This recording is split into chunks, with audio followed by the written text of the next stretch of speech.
ប្រទេសកម្ពុជាជាប្រទេសកំពុងមានការអភិវឌ្ឍនិងមានប្រវត្តិសាស្ត្រដែលជាផ្នែកមួយដ៏សំខាន់ត្រូវបានបង្ហាញឡើងតាមរយៈប្រព័ន្ធអប់រំការវិវត្តនៃប្រព័ន្ធអប់រំនេះមានលក្ខណៈខុសប្លែកខ្លាំងពីប្រទេសដទៃទៀតព្រោះដំណើរនៃការវិវត្តនេះគឺប្រៀបបានជាកញ្ចក់ឆ្លុះបញ្ចាំងពីដួងព្រលឹងនៃប្រជាជាតិកម្ពុជាទាំងមូលដែលមានប្រពៃណី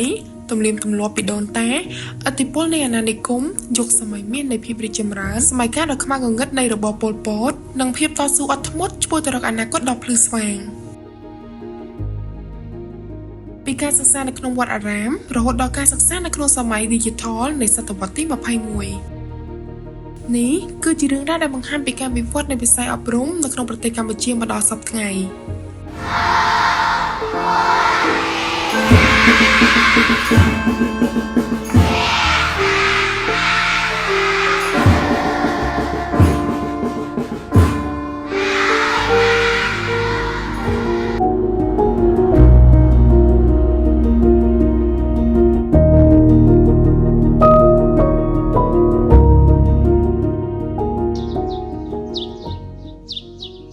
មុនសម័យអាណានិគមនិយមបារាំងឈានមកដល់វិស័យអប់រំដែលជាបេះដូងនៃប្រទេសកម្ពុជាត្រូវបានផ្ញើទុកនៅក្នុងទីវត្តអារាមដែលព្រះសង្ឃមានតួនាទីជាសាស្ត្រាចារ្យក្នុងការបង្ហាត់បង្រៀនចំណេះដឹងទាំងផ្លូវលោកនិងផ្លូវធម៌ដល់កុលបុត្រខ្មែរគ្រប់រូបមិនតែប៉ុណ្ណោះព្រះសង្ឃគឺជាសាស្ត្រាចារ្យដែលបានបង្រៀនយុវជនខ្មែរទាំងកូនអ្នកស្រុកសាមញ្ញរហូតដល់រាជវង្សានុវង្សទៀតផងដល់ពេលខ្ញុំទៅនៅបន្ទាយចោមចៅខ្ញុំបានចូលរៀនចាតែចូលរៀនសាលាវត្តទៅដល់គេឲ្យយើងដាក់ដៃដល់តិចចេះសិនបើដាក់ដល់នឹងបានចូលរៀនបើដាក់ដល់អត់ឲ្យចូលរៀនទេចាកាលនោះយូរដែរខ្ញុំមិនទាន់ដាក់ដល់ដែរវានៅរៀងស្ទើរដែរនោះចាដល់ដល់ឆ្នាំទីប៉ុន្មានខ្ញុំអត់សូវដឹងដែរបានចូលរៀនតែរៀនសាលាលោកបង្រៀនចាបង្រៀនអក្សរអីធម្មតាតែលោកយកចិត្តទុកដាក់ព្យាយាមបង្រៀនមនុស្សប្រុសខ្លាំងជាងមនុស្សស្រីចាដូចថាលោកអប់រំខ្លាំងជាងយើងស្រីតែយើងដាក់តាមធម្មតាយើងចេះក៏នេះក៏ចឹងដែរធម្មតាចឹងណាចាតែបើមនុស្សប្រុសលោកដូចអត់ព្រៀងការបង្ហាត់បង្រៀននឹងឲ្យស្ទាត់ជំនាញជាងស្រីចាចំនួនខ្ញុំនោះគឺថារៀននៅសាលាបឋមសិក្សានៅក្នុងវត្តនោះបើគេបង្កើតសាលារៀននៅហ្នឹងចាស្រីនោះភាគតិចទេអូពេកច្រើនចំនួននោះមានឋានៈគេយ៉ាងធំមិននឹងមានបើថានៅថ្នាក់ទូចដូចយាយរៀននឹងច្រើនតែគ្រូលោកមានចំណេះជំនាញអញ្ចឹងលោកបង្រៀនដូរវេនគ្នាអញ្ចឹងណាអង្គណាទៅបិណ្ឌលោកខ្លះផ្សេងនៅបង្រៀនអញ្ចឹងណាចាមានផ្លាស់ប្ដូរអង្គអញ្ចឹងទៅបង្រៀនយើងអញ្ចឹងទៅតលដល់ឋានៈទី9អីឡើងទៅនឹងបានមានភាគច្រើនមានគ្រូខ្មែរគ្រូយើងប្រសក់តែបើកាន់នៅជំនាញនឹងច្រើនតែលោកនៅបង្រៀនដដែលហ្នឹង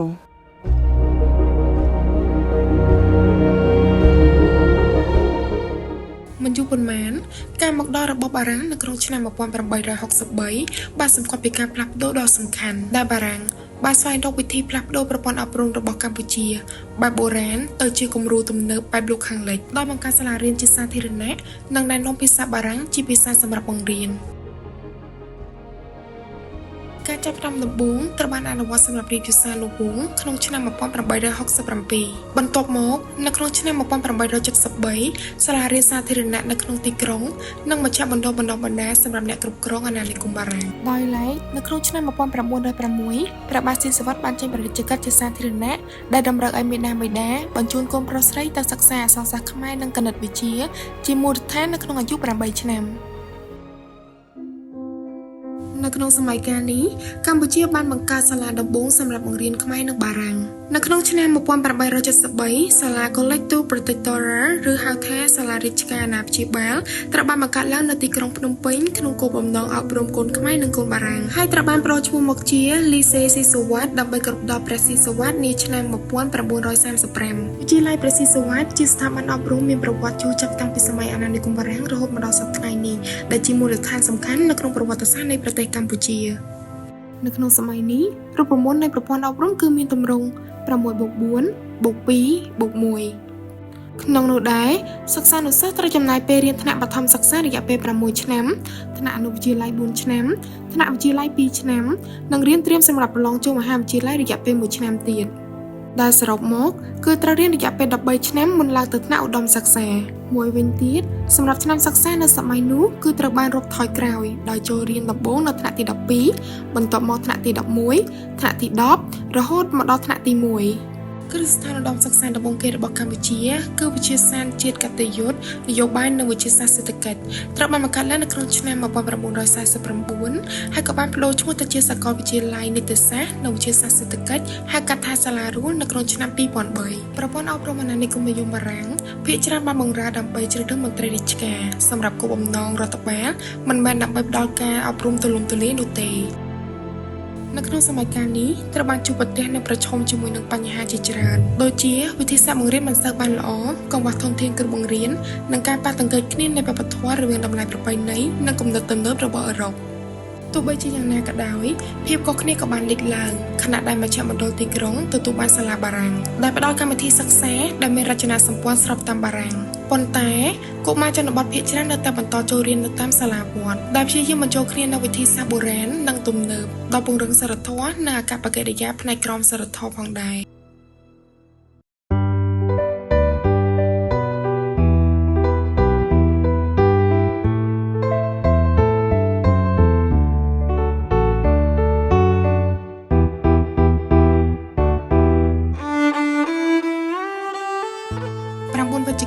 ឆ្នាំ1953ត្រូវបានកំណត់ជាថ្ងៃដែលប្រទេសកម្ពុជាទទួលបានឯករាជ្យពីបារាំងប្រទេសកម្ពុជាក៏បានឈានទៅដល់យុគសម័យសុទិដ្ឋិនិយមដែលមិនធ្លាប់មានពីមុនមកដឹកនាំដោយព្រះអង្គម្ចាស់នរោត្តមសីហនុការអប់រំក៏បានក្លាយជាអាទិភាពជាតិដោយត្រូវបានចាត់ទុកជាឧបករណ៍ចម្បងក្នុងការកសាងរដ្ឋឧស្សាហកម្មទំនើបមួយការតាចូលរៀនដំបូងនោះវាខុសពីបច្ចុប្បន្នឥឡូវណាតែការតចូលរៀនហ្នឹងចូលរៀនទី12ណាដំបូង12ទៅ11 11ទៅ10 10ទៅ9 9ទៅទី8ទី8ទៅទី7តាមទី7ហ្នឹងត្រូវប្រឡងចូលអនុវិទ្យាល័យនាសម័យសង្គមរាស្ត្រនិយមប្រព័ន្ធអប់រំរបស់កម្ពុជានៅតែប្រព្រឹត្តនៅក្នុងទម្រង់ 6+4+2+1 ដោយនៅក្នុងសម័យអាណានិគមនិយមបារាំងដែរដោយសិស្សានុសិស្សទាំងអស់ត្រូវចំណាយរយៈពេល6ឆ្នាំរៀននៅក្នុងថ្នាក់បឋមសិក្សាថ្នាក់អនុវិទ្យាល័យ4ឆ្នាំ2ឆ្នាំរៀននៅក្នុងថ្នាក់វិទ្យាល័យនិង1ឆ្នាំសម្រាប់រៀនត្រៀមប្រឡងចូលមហាវិទ្យាល័យក៏មានទៀតតែមិនថាយើងចូលពីផុតពីសម័យបារាំងមកសម័យសង្គមរាស្ត្រនិយមហើយអញ្ចឹងពេលដែលលោកតាចូលមកដល់សម័យសង្គមរាស្ត្រនិយមហ្នឹងលោកតាឡើងរៀនដល់ថ្នាក់ទីប្រមាណដែរហើយការរៀនហ្នឹងតើមានការផ្លាស់ប្ដូរឬក៏នៅស្តៀងសម័យបារាំងដែរនៅពេលដែលចូលសម័យសម្ដេចនរោត្តមសីហនុអ្នកគ្រប់គ្រងសម័យសង្គមរាស្ត្រដែលមានការប្រែប្រួលដល់ចូលជាកន្លែងចូលអនុវិទ្យាល័យហ្នឹងអត់មានរៀនបារាំងទេជាភាសាខ្មែរហ្មងចូលថ្នាក់ទី6ហ្នឹងយើងជាភាសាខ្មែរមិននៅថាបឋមសិក្សារៀនបារាំងពី3មុខដែរខ្ញុំព្រេកទៅហើយលោកតាសង្កេតឃើញទៀតនៅក្នុងសម័យសង្គមរាស្ត្រនិយមហ្នឹងគឺចំនួនសិស្សចុះឈ្មោះចូលរៀនគឺឃើញថាច្រើនជាងមុនខ្លាំងមែនទេលោកតាច្រើនជាងមុនហើយសម្រាប់សាលារៀនលោកតាសង្កេតឃើញមានសាលាច្រើនជាងមុនពីសម័យបារាំងឆ្ងាយលោកតាបាទសម័យមុនច្រើនក្នុងនោះរដ្ឋាភិបាលបានបែងចែកជា 20% នៃថវិកាជាតិរបស់ខ្លួនទៅពង្រឹងនៅវិស័យអប់រំដ៏ធំជាលទ្ធផលនៃគោលនយោបាយនេះចំនួននិស្សិតដែលបានចុះឈ្មោះក្នុងឧត្តមសិក្សាបានកើនឡើងគួរឲ្យកត់សម្គាល់គឺប្រហែល200នាក់នៅក្នុងឆ្នាំ1953ដល់5753នាក់នៅក្នុងឆ្នាំ1970លទ្ធផលនេះគឺជាលទ្ធផលដែលគួរឲ្យភ្ញាក់ផ្អើលចន្លោះឆ្នាំ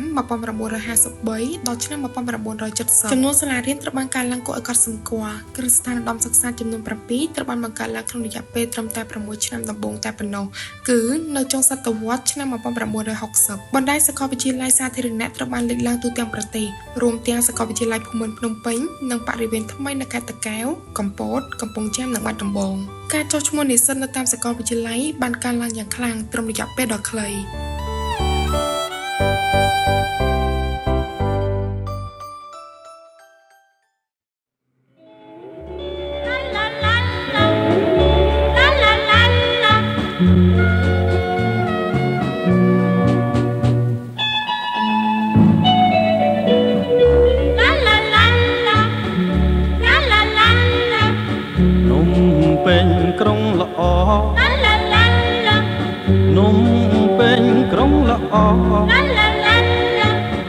បបានខែណោតែខ្លួននេះសួនសួគា នំពេញល្អឆាត់ឆាយនំពេញល្អឆាត់ឆាយប៉ុនពីចម្ងាយហាដូចជាឋានសួគ៌នាលោកី អូនណាយអូនមើលសួនច្បារបបផាគ្រប់ពណ៌ដ៏ព្រែមព្រៃទើបតែរីកលងថ្មីដូចជាស្រីពេញក្រមុំសូមរក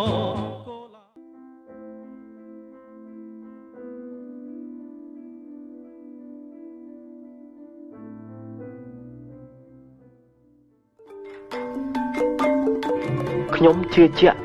ថាខ្មែរមិនសាប់សូន្យទេលកឹកណាខ្មែរមិនបែកបាក់គ្នា រ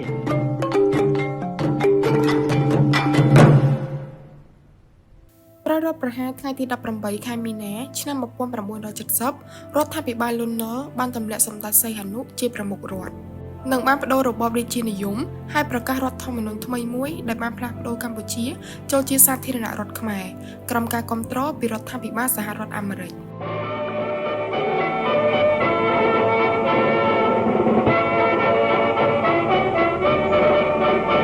យើងជាខ្មែរជាខ្មែរជាខ្មែរអូន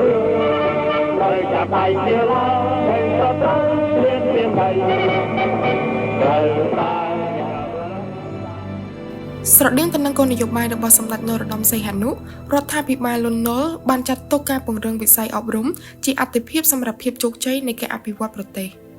ប៉ុន្តែជាអកុសលការអប់រំឧត្តមសិក្សានៅក្នុងសម័យកាលនេះត្រូវបានប្រឈមមុខទៅនឹងបញ្ហាសង្គមនិងនយោបាយដែលកើតចេញពីសង្គ្រាមត្រជាក់ជាពិសេសឥទ្ធិពលនៃមនោគមវិជ្ជានៃរបបថ្មីមួយដែលគ្របដណ្ដប់ដោយគោលគំនិតលោកខាងលិចនៃរបបសាធារណរដ្ឋមូលធននិយមនិងលទ្ធិប្រជាធិបតេយ្យ ភាពចម្រូងចម្រាសនៃមនោគមវិជ្ជានយោបាយទាំងនេះក៏ដូចជាសង្គ្រាមស៊ីវិលទូទាំងប្រទេសបានធ្វើឲ្យកម្មវិធីអប់រំអស្ថិរភាពរវាងឆ្នាំ 1970 និងឆ្នាំ 1975 ក្នុងសម័យលន់នល់នោះខ្ញុំនៅបន្តការសិក្សាដដែលប៉ុន្តែវាមានការរអាក់រអួលមិនបានរៀនចប់រាប់ទេព្រោះការសង្គ្រាម សម្រាប់ការរៀនហ្នឹងមានថាលោកតានៅទៅរៀនធម្មតាប៉ុន្តែគ្រាន់តែអត់ជាប់លាប់ទៅតាមបាទអត់ជាប់លាប់បាទហើយខ្ញុំលើកថាមានការចាប់ក្មេងប្រុសឲ្យធ្វើទាហានបាទមានការចាប់មែនមានការចាប់ក្មេងប្រុសឲ្យធ្វើទាហានប៉ុន្តែលោកតាពេលហ្នឹងនៅអាចបន្តរៀនបានឬក៏មិនដែរខ្ញុំចាប់ពេលនោះចាប់ខានរៀនគេបានដាក់ដំណាក់ទី3ចាប់ទៅរៀនបញ្ហាចេះទេកាលនោះវាទៅចូលបរិច្ចាគគេយោធាគេហ្នឹងណាចៅមានមកចោបរិច្ចាគគេណាវាដល់ចាប់ហ្មងពីកងទៅរៀនទៅប្រៃឯងហ្នឹងអត់ដឹងទៅទាហានហ្នឹងនេះណាវាចាប់ទៅតាមឡំបតាយើងហ្នឹងឡើងពីកំពង់កណូតមកឡើងឡំតាមមកទាហានចាប់ហ្នឹង4-5នាក់សើតកូនសិស្សចូលមកខារៀនខាងសូត្រហ្នឹង ប្រជាពលរដ្ឋកម្ពុជាចំនួន 600,000 នាក់ត្រូវបានសម្លាប់ដោយការទម្លាក់គ្រាប់បែករបស់សហរដ្ឋអាមេរិកក្នុងឆ្នាំ 1969 និងឆ្នាំ 1973 ដោយសារសង្គ្រាមនិងអសន្តិសុខសាលារៀននិងសាកលវិទ្យាល័យភាគច្រើនត្រូវបានបំផ្លាញឬបង្ខំឲ្យបិទទ្វារដោយមានសាស្ត្រាចារ្យបរទេសចំនួនជិត 200 នាក់ដែលត្រូវភៀសខ្លួនចេញពីសាកលវិទ្យាល័យនិងចេញពីប្រទេសកម្ពុជាអាស្រ័យហេតុនេះហើយបានជាសាស្ត្រាចារ្យនៅក្នុងស្រុកនៅសតតិចប៉ុណ្ណោះដែលមានបទពិសោធន៍គ្រប់គ្រាន់ក្នុងការផ្តល់សេវាកម្មអប់រំនៅក្នុងសាកលវិទ្យាល័យកម្ពុជាក្នុងនោះមានតែសាកលវិទ្យាល័យក្នុងទីក្រុងចំនួន 5 និងខេត្តចំនួន 2 ប៉ុណ្ណោះដែលនៅបើកដើម្បីផ្តល់សេវាកម្មអប់រំរួមមានសាកលវិទ្យាល័យភ្នំពេញសាកលវិទ្យាល័យវិចិត្រសិល្បៈសាកលវិទ្យាល័យវិទ្យាសាស្ត្រកសិកម្មសាកលវិទ្យាល័យពុទ្ធសាសនានិងសាកលវិទ្យាល័យបច្ចេកទេសក្នុងឆ្នាំសិក្សា 1971 ដល់ឆ្នាំ 1972 អត្រានៃការចុះឈ្មោះចូលរៀនបានកើនឡើងផងនិងថយចុះផងដោយសារសិស្សានុសិស្សត្រូវភៀសខ្លួនទៅជនបទឬទៅកន្លែងមានសុវត្ថិភាពតាមរយៈឧទាហរណ៍ជាក់ស្ដែងការចុះឈ្មោះនៅសាកលវិទ្យាល័យភ្នំពេញបានកើនឡើងយ៉ាងខ្លាំងពី 4,547 នាក់ក្នុងឆ្នាំ 1970 ដល់ 6,840 នាក់ក្នុងឆ្នាំ 1971 ខណៈពេលដែលសាកលវិទ្យាល័យបច្ចេកទេសបានថយចុះពី 573 នាក់ក្នុងឆ្នាំ 1970 មកសល់ត្រឹមតែ 298 នាក់ក្នុងឆ្នាំ 1971 សរុបមកប្រព័ន្ធអប់រំក្នុងរបបសាធារណរដ្ឋខ្មែរបានជួបប្រទះនឹងបញ្ហាចំនួនមនោគមវិជ្ជាសង្គ្រាមត្រជាក់កង្វះគ្រូបង្រៀនក្នុងស្រុកដែលមានសមត្ថភាពនិងការថយចុះចំនួនកន្លែងអប់រំការងារបង្រៀននិងការស្រាវជ្រាវដែលមិនមានស្តង់ដារដែលបណ្ដាលឲ្យគុណភាពអប់រំអន់ថយ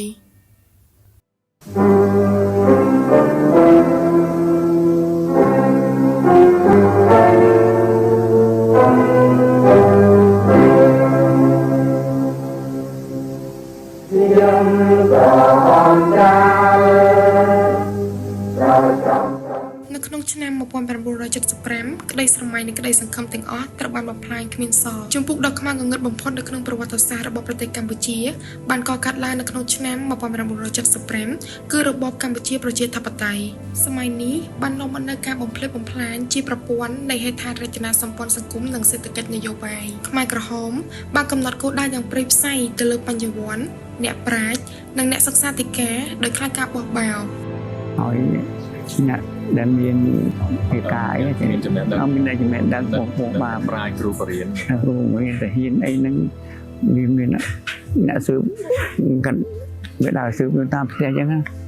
សួរពុកម៉ែធ្វើអីនៅសម័យនេះហ្នឹងលំអអីអញ្ចឹងទៅហើយឆ្លើយទៅចង់បានចំណេះដោយតាមមុខងារវិញឆ្លើយហ្នឹងទៅគ្រូទៅPM ទៅនគរបាលអីចឹងទៅអានេះជាប់ហើយយើងរៀនសូត្រហើយមិនអញ្ចឹងដល់ហ្នឹងដូចយើងដឹងគ្រប់គ្នាពាក្យដែលរៀនសូត្រនៅសម័យប៉ុលពតហ្នឹងគឺដឹងតែត្រូវសម្រាប់ចោលតែបាទយករៀនសូត្របាត់ខ្លួនហើយបាត់ហើយគាត់ទុកទេចៅចាព្រោះចំនួនហ្នឹងដូចថាបើយើងមានសាច់ញាតិនៅក្នុង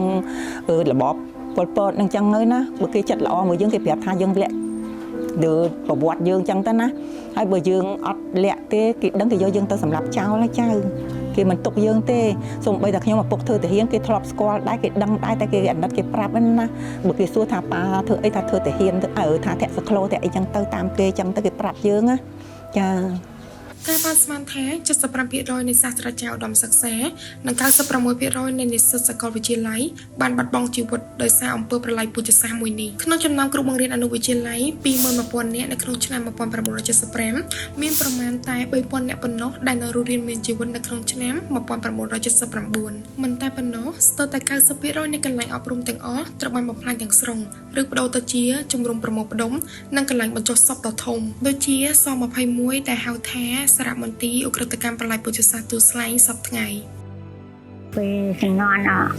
ពោតហ្នឹងក៏អត់មានចូលសាលាដែរគេឲ្យយើងធ្វើការអញ្ចឹងណាមួយចាអត់បានចូលសាលាទេគេឲ្យយើងធ្វើការមកចាប់ចឹងណាធ្វើនេះធ្វើនោះក្មួយដូចយើងគ្រាគោអញ្ចឹងទៅយើងដើរមើលគោចាអត់ពីដើរមើលគោចឹងទៅយើងដើរសំអាចគោអាចអីយើងឲ្យគេធ្វើជីចំណងប៉ប៉ដែលខ្ញុំជិះទៅបាត់ដំបងហ្នឹងជាមួយសាលារៀនទៅបិទអស់ហើយណាយើងគិតតែធ្វើការឲ្យពួកវាហើយហូបបាយរួមនឹងចំណងប៉ប៉ហ្នឹងការអប់រំផ្លូវការត្រូវបានរំចោលទាំងស្រុងដោយបង្កើតពាក្យស្លោកថ្មីថាការសិក្សាមិនសំខាន់អ្វីដែលសំខាន់គឺការងារនិងបដិវត្តន៍ពួកគេមានបំណងកែប្រែប្រទេសកម្ពុជាទៅជាសង្គមកសិកម្មដោយជ្រើសរើសកសិករដែលគ្មានការអប់រំដើម្បីបង្រៀនមនោគមវិជ្ជាមូលដ្ឋានក្នុងអំឡុងពេលសម្រាប់អាហារថ្ងៃត្រង់ក្នុងរយៈពេលធ្វើការ14ម៉ោងកុមារត្រូវបង្រៀនឲ្យគោរពតាមអង្គការថែមទាំងត្រូវបានលើកទឹកចិត្តឲ្យរាយការណ៍ឬគំរាមសម្រាប់ឪពុកម្ដាយរបស់ពួកគេប្រសិនបើមិនស្មោះត្រង់យុគសម័យនេះគឺជាមហន្តរាយដែលមិនធ្លាប់មានពីមុនមកដែលនាំមកនៅប្រព័ន្ធអប់រំរបស់កម្ពុជាគឺឈានទៅដល់ឆ្នាំ0លោកបំបត្តិការរីកចម្រើនជាច្រើនទសវត្សរ៍ហើយបន្សល់ទុកនូវរបួសផ្លូវចិត្តដ៏ជ្រៅនិងយូរអង្វែងសម្រាប់ប្រជាជនកម្ពុជាជាពិសេសសម្រាប់អ្នកដែលរស់រានមានជីវិតមកដល់សប្តាហ៍ថ្ងៃនេះ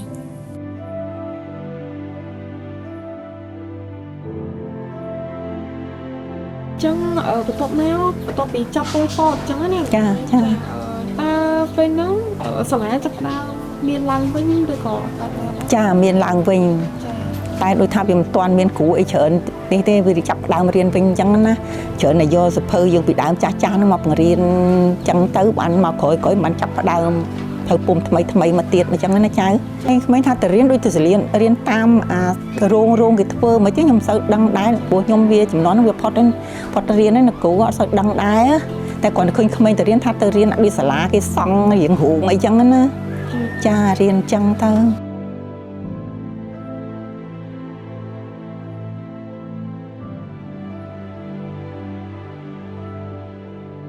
នៅខ្ញុំឈ្មោះថៅសុធារីកើតពីឆ្នាំ1974 ទាំងឆ្នាំហ្នឹងមកអាយុ50ឆ្នាំ អាយុ50ចូល51ឆ្នាំ ចូល51ឆ្នាំហើយ បាទអញ្ចឹងសំណួរដំបូងកើម៉ែងរំលឹកទៅអតីតកាលកើនៅចាំអារម្មណ៍ពេល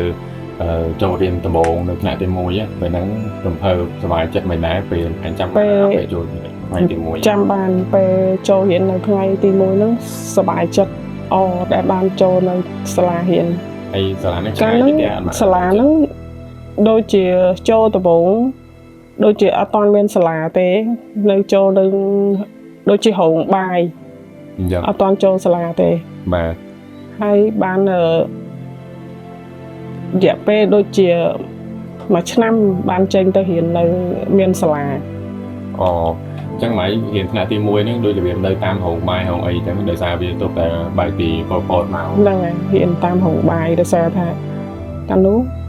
ទៅតាមពួកបងដែលគាត់ទៅរៀនអញ្ចឹងទៅតាមដែរ អញ្ចឹងម៉ៃរៀនមកឆ្នាំហើយបានចូលសាលាអញ្ចឹង ចូលសាលា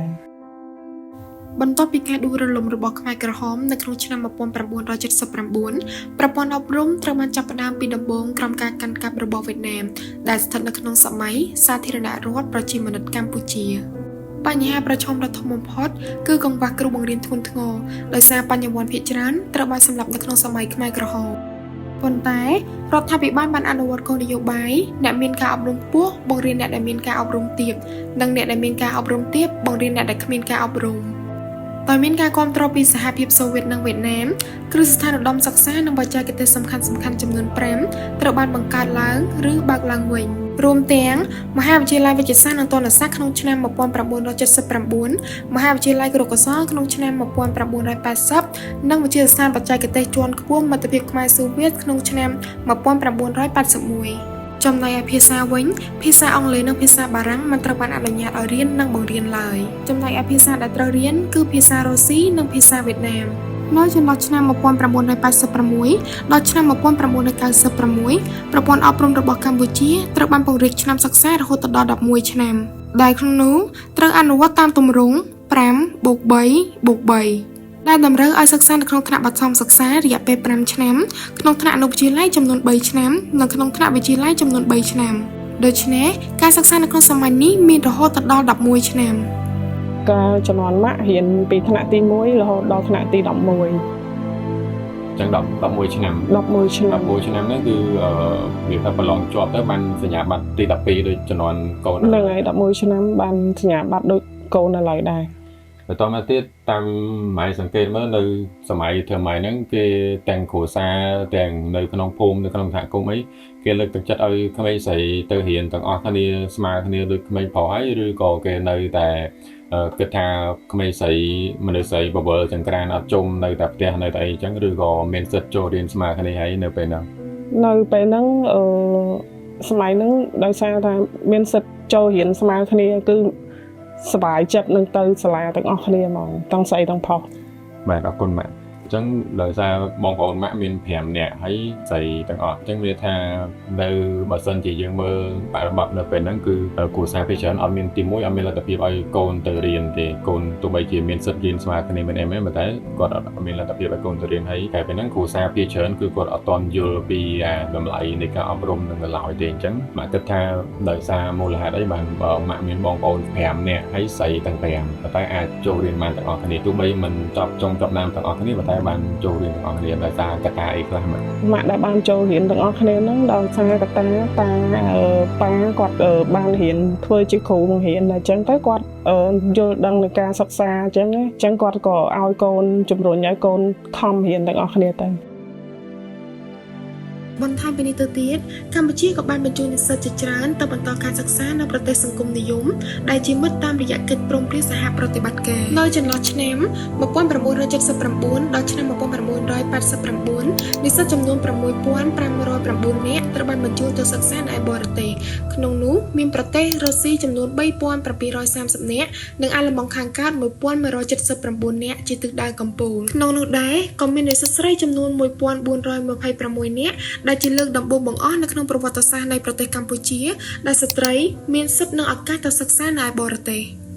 អ្វីដែលកាន់តែពិសេសជាងនេះទៅទៀតស្ត្រីជាច្រើនអ្នកបានកាន់តួនាទីជាអ្នកដឹកនាំតែពួកគេពុំធ្លាប់បានធ្វើពីមុនមកក្មេងស្រីក៏មានសិទ្ធិស្មើគ្នាក្នុងការចូលរៀននិងទទួលបានការអប់រំឧត្តមសិក្សាដោយក្មេងប្រុសជាលើកដំបូងបង្អស់នៅក្នុងព្រះរាជាណាចក្រកម្ពុជា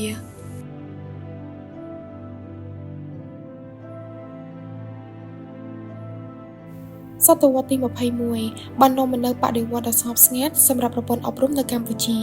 ដោយប្រព័ន្ធនេះត្រូវបានស្ដារឡើងវិញនៅកម្មវិធីសិក្សារយៈពេល12ឆ្នាំពេញក្នុងឆ្នាំ1996រហូតមកដល់សព្វថ្ងៃចំនួនគ្រឹះស្ថានឧត្តមសិក្សាបានកើនឡើងយ៉ាងច្រើនដោយរាប់ទាំងសាកលវិទ្យាល័យរដ្ឋនិងឯកជនប៉ុន្តែទន្ទឹមនឹងការរីកចម្រើននេះប្រព័ន្ធអប់រំនៅកម្ពុជាក៏កំពុងមានបញ្ហាប្រឈមមួយចំនួនយ៉ាងស៊ីជម្រៅហើយនឹងត្រូវបន្តដោះស្រាយដោយភាពអត់ធ្មត់ខ្ពស់បំផុតបញ្ហាទី1គឺបញ្ហាប្រាក់ខែគ្រូបង្រៀនទាបយោងតាមការវិភាគលើរបាយការណ៍ប្រាក់បៀវត្សមន្ត្រីរាជការនៃក្រសួងអប់រំយុវជននិងកីឡាបានបង្ហាញថាប្រាក់បៀវត្សអតិបរមាសម្រាប់គ្រូបឋមសិក្សាក្នុងឆ្នាំ2013មានចំនួនត្រឹមតែ$537,030 រៀលឬស្មើនឹង$131ក្រោយរយៈពេល10ឆ្នាំមកដល់ឆ្នាំ2023តួលេខទាំងនេះបានកើនឡើងយ៉ាងខ្លាំងដោយប្រាក់បៀវត្សអតិបរមាសម្រាប់គ្រូបឋមសិក្សាឈានដល់$1.5 លានរៀលឬស្មើនឹង$369ទោះបីជាតួលេខនៃប្រាក់បៀវត្សនេះកើនឡើងជិត3ដងក៏ពិតមែនប៉ុន្តែនៅតែពុំទាន់គ្រប់គ្រាន់នៅឡើយសម្រាប់ថ្លៃចំណាយក្នុងការរស់នៅប្រចាំថ្ងៃនិងដោះស្រាយជីវភាពគ្រួសារផ្សេងៗបញ្ហាប្រាក់បៀវត្សទៀតនេះគឺជាឫសគល់ដែលបង្កឲ្យមានឧបសគ្គផ្សេងៗទៀតដែលជះឥទ្ធិពលដល់គុណភាពអប់រំដូចជាគ្រូបង្រៀនភាគច្រើនត្រូវបង្ខំចិត្តទទួលយកការងារទី2បន្ថែមដោយបើកថ្នាក់បង្រៀនគួរបែបឯកជនក្រៅម៉ោងសិក្សាដែលជាហេតុនាំឲ្យពួកគាត់មិនមានពេលគ្រប់គ្រាន់ក្នុងការគ្រប់គ្រងសិស្សនិងធ្វើកិច្ចការសិក្សាស្រាវជ្រាវផ្សេងៗហើយឯបញ្ហាទី2នោះគឺបច្ចេកទេសក្នុងការបង្រៀននៅមានកម្រិតតាមបរិបទជីវវប្បធម៌នៃប្រទេសកម្ពុជាថ្នាក់រៀនភាគច្រើននៅតែជាកន្លែងរៀនសូត្របែបអសកម្មការប្រកាន់នៅឋានានុក្រមតួនាទីរវាងគ្រូនិងសិស្សតាមបែបប្រពៃណីគឺក្មេងត្រូវតែស្ដាប់និងស្របតាមមនុស្សចាស់ដែលផ្នត់គំនិតនេះអាចជាឧបសគ្គដល់ការសួរដេញដោលតស៊ូមតិយោបល់និងការពិភាក្សាវិធីសាស្ត្របង្រៀនជាទូទៅនៅតែផ្អែកទៅលើគោលការណ៍បច្ចេកទេសដែលជាការផ្ទេរចំណេះដឹងឬវិធីសាស្ត្រដែលត្រូវបានចាត់ទុកថាទទួលបានការជោគជ័យពីមុនរួចទៅហើយនៅក្នុងផ្នែកឬស្ថានភាពជាក់លាក់មួយហើយបន្តទៅអនុវត្តក្នុងស្ថានភាពផ្សេងៗទៀតគោលការណ៍នេះដែរផ្ដល់អាទិភាពទៅលើការរកចម្លើយដែលត្រឹមត្រូវជាជាងការស្វែងរកពីវិធីផ្សេងទៀតដើម្បីឈានទៅដល់ចម្លើយនោះដូចគ្នាឧទាហរណ៍ជាជាងការសួរសំណួរទៅកាន់សិស្សថា2x5 ស្មើនឹងប៉ុន្មានយើងគួរសួរថាតើដើម្បីបានចម្លើយ10យើងគួរធ្វើតាមរបៀបណាខ្លះដែលនេះគឺជាវិធីដើម្បីបើកផ្លូវក្នុងការគិតពិចារណារបស់សិស្សានុសិស្សនិងជាវិធីសាស្ត្របង្រៀនដែលមានប្រសិទ្ធភាពផងដែរ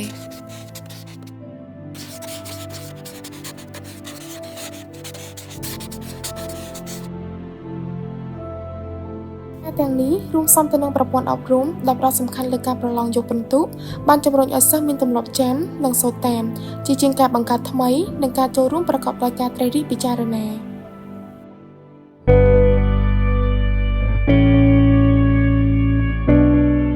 បច្ចុប្បន្ននេះដោយដឹងច្បាស់ពីបញ្ហាប្រឈមដ៏ស្មុគស្មាញក្រសួងអប់រំយុវជននិងកីឡាបានដាក់ចេញនូវមាគ៌ាទៅមុខដ៏មានមហិច្ឆតាតាមរយៈផែនការយុទ្ធសាស្ត្រអប់រំរបស់ខ្លួនកំណែទម្រង់មានគោលបំណងដោះស្រាយនៅអ្វីៗគ្រប់យ៉ាងចាប់ផ្ដើមពីប្រាក់ខែគ្រូបង្រៀននិងការអភិវឌ្ឍកម្មវិធីសិក្សារបស់ខ្លួនរហូតដល់ការគ្រប់គ្រងសាលានិងវិធីសាស្ត្រវាតម្លៃផ្សេងៗគោលដៅចុងក្រោយគឺជាការបណ្ដុះបណ្ដាលដែលហៅថាពលរដ្ឋពេញលេញនៃជំនាន់ថ្មីដែលមានជាមួយនឹងការអប់រំតាមប្រព័ន្ធឌីជីថលថែមទៀតផងប្រជាពលរដ្ឋខ្មែរមិនត្រឹមតែមានចំណេះដឹងប៉ុណ្ណោះទេប៉ុន្តែថែមទាំងមានជំនាញសំខាន់ៗនិងអរិយាប័ត្រក្រមសីលធម៌ផងដែរទាំងអស់នេះគឺដើម្បីភាពរីកចម្រើននៅក្នុងសតវត្សទី21និងជួយឲ្យប្រទេសជាតិបានសម្រេចនូវចក្ខុវិស័យរបស់ខ្លួនក្នុងការក្លាយជាប្រទេសដែលមានចំណូលមធ្យមកម្រិតខ្ពស់នៅក្នុងឆ្នាំ2030ដំណើរពីវត្តអារាមទៅជាថ្នាក់រៀនទំនើបពោពេញទៅដោយការឈឺចាប់និងការតស៊ូដែលទាំងអស់នេះហើយគឺជាការវិវត្តនៃប្រព័ន្ធអប់រំរបស់ប្រទេសកម្ពុជាឈានមកដល់ពេលសព្វថ្ងៃនេះមកពេលហ្នឹងគឺរៀន បានត្រឹមថ្នាក់ទី8ត្រូវចូលថ្នាក់ទី9អញ្ចឹងមកត្រូវឈប់រៀននៅថ្នាក់ទី8ហ្នឹងទៅអត់ហ្នឹងហើយមកត្រូវឈប់រៀនថ្នាក់ទី8ហ្នឹងដោយសារអីខ្លះមកពេលហ្នឹងអត់បានរៀនដល់បញ្ចប់ហ្នឹងដោយសារបងប្អូនគាត់បានចូលរៀនទៅជាមួយគ្នាច្រើនអញ្ចឹងកត្តាហ្នឹងហើយដែលធ្វើឲ្យម៉ាក់បានឈប់រៀនដោយសារម៉ាក់ខ្វះខាតទី1ម៉ាក់ត្រូវទៅលក់ដូរដើម្បីយកមកឲ្យបងប្អូនរៀនបន្តទៅមុខទៀតអញ្ចឹងហើយមួយទៀតកាលពីម៉ាក់នៅរៀនហ្នឹងក៏ម៉ាក់ពិបាកដែរតែបាក់មួយគ្រាន់ថាទៅលក់ដូរសម្រាប់ខ្លួនឯងអញ្ចឹងខោកពីម៉ោង4ទៅរហូតដល់ម៉ោង6អញ្ចឹងយើងត្រូវមកផ្ទះវិញត្រូវចេញទៅសាលារៀនមកវិញយើងត្រូវមានការងារផ្ទះដូចជាមូបរិយអីនៅផ្ទះពេលយប់អីអញ្ចឹងបន្ថែមទៀតដើម្បីយកលុយនឹងទៅរៀនហើយក្រោយមកតែម៉ាក់បន្តទៅអត់បានដោយសារប្អូនច្រើនអញ្ចឹងម៉ាក់ត្រូវរកលុយដើម្បីផ្គត់ផ្គង់ការរក្សាឲ្យប្អូនបានចេះដឹងដូចម៉ាក់ដែរអញ្ចឹងតាមឯកសង្កេតមើលគ្រួសារផ្សេងវាច្រើនអញ្ចឹងដូចគ្នាឲ្យតែកូនបងហើយជាកូនបងគេអញ្ចឹងគឺច្រើនគឺនៅពេលដែលបងប្អូនចូលរៀនហ្នឹងគឺដឹងតែដូចដូរគ្នាអញ្ចឹងមិនតែគេឃើញចឹងនៅក្នុងភូមិភាគច្រើននិយាយទៅនៅក្នុងភូមិភាគច្រើនម៉ាក់សង្កេតឃើញច្រើនដែរប៉ុន្តែពេលហ្នឹងអារម្មណ៍របស់ម៉ាក់ឃើញអញ្ចឹងតាមចិត្តម៉ាក់អត់ចង់ឈប់តែទេម៉ាក់ចង់បន្តទៅមុខទៀតឃើញហើយតែម៉ាក់នៅតែថាម៉ាក់ចង់ដើរទៅមុខទៀតប៉ុន្តែទៅមិនបានអញ្ចឹងទៅអត់បានទេដោយសារជីវភាពគ្រួសារយើងប្អូនកាន់តែធំអស់ឡើងតរៀនជាមួយគ្នាច្រើនអញ្ចឹងអត់មានអីបន្តជីវភាពគ្រួសារយើងទៅទៀតទេត្រូវឈប់ម្នាក់ដើម្បីឲ្យប្អូនរៀនតាមគណិតតាយល់ឃើញនេះណាតាពេញចិត្តណាស់ដែលចំណងក្រោយហ្នឹងចៅប្រុសចៅស្រីបានរៀនដល់កម្រិតប៉ុណ្ណឹងហើយជាប់យ៉ាងខំបន្តការសិក្សាទៅទៀតតាក៏សូមដល់យោបល់ហើយទូលឲ្យចៅស្រីចៅប្រុសហ្នឹងខំតស៊ូឡើងដើម្បីឈានទៅរកអនាគតយើងទៅថ្ងៃមុខទៀតដើម្បីចិញ្ចឹមជីវិតដើម្បីដោះស្រាយជីវិតប៉ុណ្ណឹងចា៎បាទអរគុណតាអរគុណខ្ញុំមានការផ្ដាំផ្ញើសូមឲ្យកូនចៅទាំងអស់ចំនួនក្រោយនឹងសូមឲ្យព្យាយាមការសិក្សាឲ្យបានជ្រៅជ្រះណាកូនដើម្បីឲ្យមានចំណេះដឹងកុំឲ្យប្រទេសគេមើលងាយថាខ្មែរយើងវានៅតែល្ងឹតល្ងងអញ្ចឹងទៀតណាសូមឲ្យមានចំណេះឲ្យមានបញ្ញាក្នុងការសិក្សារៀនសូត្រឲ្យបានជ្រៅជ្រះតទៅទៀតកុំឲ្យទៅចាស់ចំនួនមុនគេចេះថាដៀលល្ងងរហូតណាខ្ញុំផ្ដាំផ្ញើកូនក្មួយចៅទាំងអស់នឹងខំប្រឹងរៀនសូត្រចាខំប្រឹងរៀនឲ្យបកកាយលើសនឹងគេទៀតចាឥឡូវសម័យនេះបកកាយណាចៅក្មួយទាំងអស់ខំប្រឹងរៀនសូត្របានបកកាយមែនតែនបានខ្លះទៅរៀននៅប្រទេសក្រៅចឹងទៅរៀនបកកាយណាឥឡូវខ្ញុំសូមជូនពរចៅក្មួយទាំងអស់ខំប្រឹងរៀនឲ្យបកកាយលើសនឹងទៅទៀតឲ្យបានធ្វើការធំដុំឲ្យបានការងារខ្ពស់ចាតែនេះអត់ឃើញចុងក្រោយនឹងម៉ាក់នឹងឲ្យក្មេងៗជំនាន់ក្រោយនឹងខំប្រឹងរៀនដោយសារឥឡូវនេះវាការសិក្សាវាបានមានរៀនវាស្រួលសម្រាប់យើងរៀនមានសាលាឧទាហរណ៍ថាសាលារៀនសម្រាប់សិស្សឬមួយក៏យើងអត់ក៏យើងអាចមានលទ្ធភាពទៅរៀននៅសាលាមានអាហារូបករណ៍អីបានអញ្ចឹងបើសិនតែចិត្តម៉ាក់វិញផ្ដាំឲ្យកូនទាំងអស់កូនក្មួយទាំងអស់នឹងខំបន្តការសិក្សាទៅមុខទៀតចំណេះដឹងអត់ចេះអស់ទេចា៎ម៉ាក់អរគុណច្រើនម៉ាក់អរគុណសម្រាប់មកសម្ភារហ្នឹងចឹងពរម៉ាក់សុខភាពល្អអរគុណ